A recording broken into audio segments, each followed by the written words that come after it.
I can't believe this. I've been on the road for over 2 weeks straight non-stop and no sleep either. When will this end? How dare this guy speed in the middle of nowhere where he isn't harming anyone? That's it. I'm going to ruin his day. Uh-oh, the 2 weeks with no sleep is really catching up to me now. I think I am going to crash. Driving through time zones is worse than the Russian sleep experiment. But what is the Russian sleep experiment? So basically during World War II, the Russians wanted to find a way for their soldiers to stay awake for longer. So they came up with an experiment where they took prisoners of war, put them in a gas chamber, and exposed them to experimental drugs to see which ones worked the best. At first, the experiment was actually working great. The first 4 days, they were very annoyed, but they were still normal. Day 5 is when it all kicked off, because that's when they stopped interacting with each other and started acting very paranoid.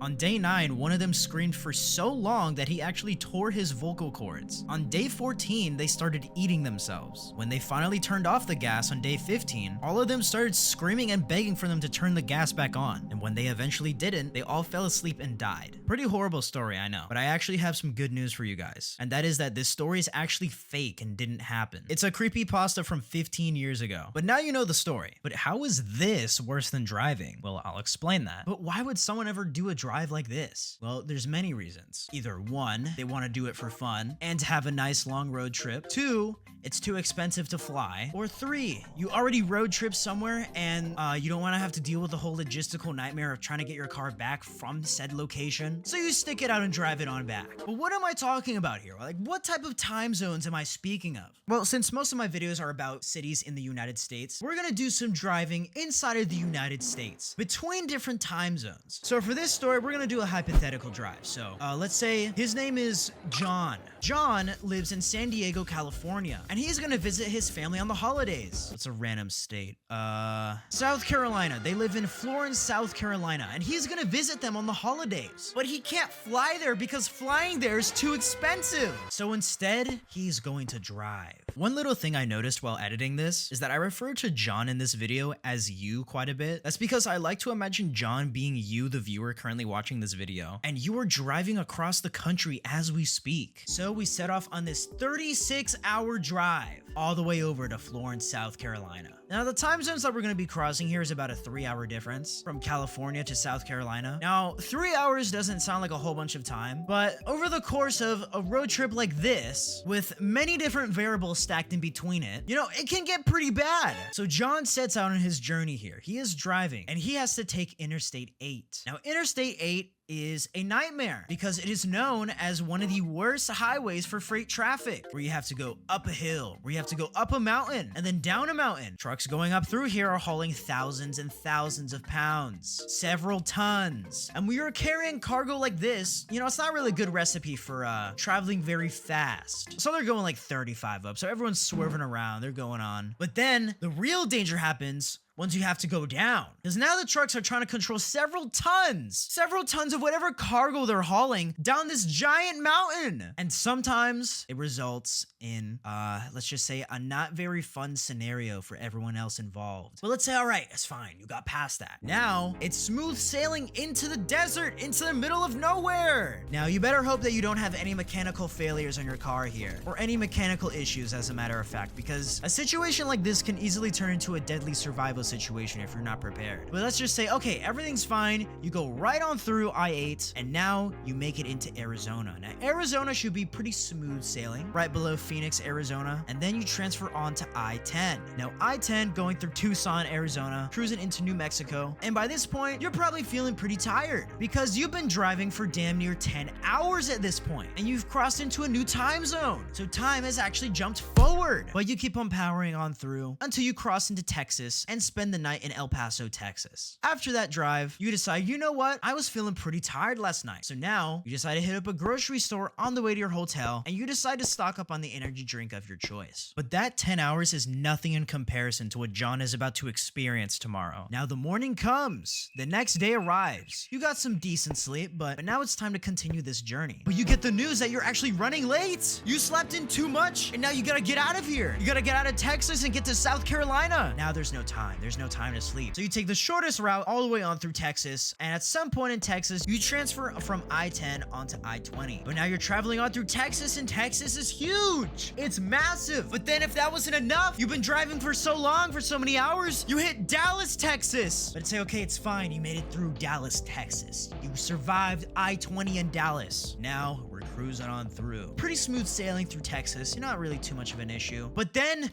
something happens. There's a car accident in the middle of Texas. Oh no, who could have accounted for this? Someone was stupid and crashed. But let's say, okay, it's fine. You make it through that. You got through the random car accident in Texas. It's inevitable. Everyone breaks the law in Texas. It's true what they say. Everything's bigger in Texas, including Texas itself. So now you leave Texas and you enter Louisiana. Now, Louisiana, honestly, it's fine. Nothing really too major going on in Louisiana. But by this point, it's been a long day. You have been driving for 13 hours. But there's no time to rest because you're late. You're behind schedule, so you have to make up time. So you power on through and you keep going. And now you've hit Mississippi. I-20 has done you pretty well. Traveled on through over 1,000 miles at this point. Right on through Mississippi. And Mississippi, you shouldn't have any major problems in Mississippi. It's just fine. But now we cross through Mississippi and we enter Alabama. Welcome to Alabama. Now at this point on the trip, you have been driving for over 16 and a half hours. Oh my gosh. Now you're getting pretty tired. Although you got a good night's sleep, it's been 16 hours of driving non-stop. And you're running late, so you have no time. So we continue on through Alabama, through Birmingham, and then we cross into the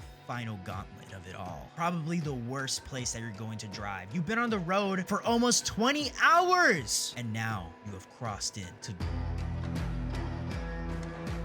So now, immediately, you gotta slow down because you know, if you're caught speeding in Georgia, it might be the last time you ever caught speeding because Georgia police are allowed to pit maneuver you. So even though you're late, there's no more speeding. So now we have to obey traffic laws until, something terrible has happened. You have just hit Atlanta, Georgia. No! It was smooth sailing all up until this point, but now there's a traffic jam at 3 in the morning. You're going 15 miles an hour down I-20. What's going on? Why is there traffic? Until you realize it's Atlanta, there's traffic at all times of the day. It doesn't matter what time you go through. It's gonna be horrible no matter what. So now you've been on the road for over 20 hours straight. That good night's sleep that you had, yeah, it's gone. It's evaporated. There's nothing you can do now. There's no sleeping. Because if you fall asleep for 1 second, you gotta move, bro. Come on, it's 3 in the morning. We're all trying to get home. So you power on through. You chug some energy drinks that you got back in Texas. What was supposed to take you about 20 minutes to drive through Atlanta, it is taking you an additional 2 hours. But now we finally made it through Atlanta. We are now in the final stretch. We have now crossed into South Carolina. My gosh, we're gonna do it. You have just drove damn near 1,600 miles. Almost 23 hours on the road. You've been up all night, all day and night just driving. And we're finally almost there. So you get a second win into South Carolina, all up until an unexpected enemy shows itself. After 23 hours on the road, you hit Columbia, South Carolina. You're only an hour drive away from your final destination, where you're trying to get to the family reunion, until something unexpected happens. By this point, it's about 5 in the morning. And what happens at 5 in the morning? People get up to go to work. So you have been driving for 23 hours straight. You have not slept. You've driven all day and night. But John is so tired and sleep deprived that he still thinks that he's in El Paso, Texas time. He thinks it's 6 a.m. when in reality, it's actually 8 a.m., peak morning rush hour. And the people who have just woken up from their slumber, they are now all getting up to go to work. But then someone decides, you know what? You haven't had enough. And they decide to crash in the exact road that you need to go on to get to your destination. So it is 5 in the morning and it is standstill traffic. After 23 hours, it is over. You've lost hope. You are now running so incredibly late until you finally get through the car crash. Till you realize, wait a minute, I'm not in Georgia anymore. Now John is traveling at incredible speeds that we will not disclose. After officially being up for 24 hours and looking at nothing but road the entire day, he's at the final stretch and he finally makes it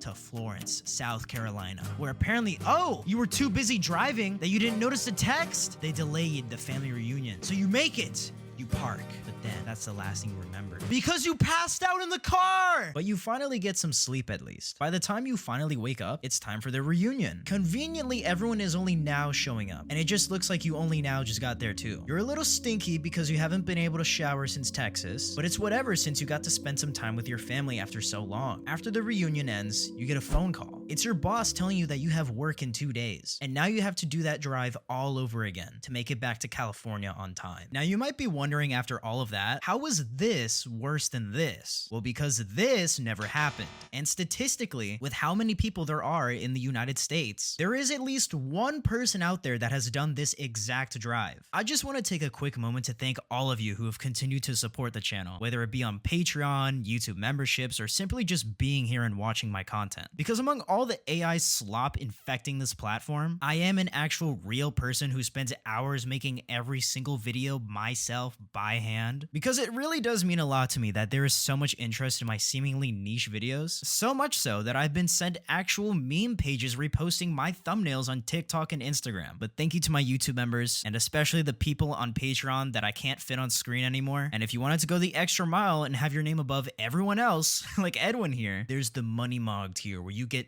big giant green name. But of course, if you want to give me money, then that's completely optional. You can watch my videos and never even click on the Patreon page.